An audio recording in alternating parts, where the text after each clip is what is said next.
আজকে দেখাবো ফাঁকিবাজি মেকআপ লুক কিভাবে করতে হয়। প্রথমেই একটা ওয়াটার বেস ময়শ্চারাইজার লাগিয়ে নিলাম। এরপর মুখটা যাতে আরো বেশি চকচক করে তাই আমি একটা স্টোভ ক্রিম লাগিয়ে নিয়েছি। সারা রাত্রি ফোন ঘেটে ঘেটে চোখের তলায় যে কালো দাগগুলো পড়েছে সেটাকে আমি ডার্ক কালারের কনসিলার দিয়ে ঢেকে নিলাম। তারপরে যে ফাউন্ডেশনটা অ্যাপ্লাই করছিলাম সেটা পুরো মাখনের মতো গলে গলে আমার মুখের সাথে সেট হয়ে যাচ্ছিল।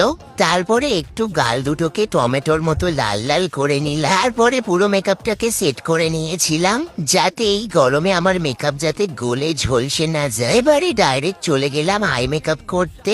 একটা লাইট ব্রাউন কালার নিয়ে আমি আমার পুরো চোখটাতে ব্লেন্ড করেছিলাম। তো আমার এই পটল চেরা চোখে যাতে তোমরা আরো প্রেমে পড়ে যাও তার জন্য আমি লাগিয়ে নিয়েছিলাম একটু কাজল, সেটাকে ব্ল্যাক শ্যাডো দিয়ে স্মাচ করে নিয়েছিলাম সুন্দরভাবে। আবার একটু মাস্কারাও লাগিয়ে নিয়েছিলাম। তারপরে সুন্দর একটা লিপস্টিক পরে নিয়েছিলাম। দেন লাস্টে একটু গ্লস লাগিয়ে নিয়েছিলাম।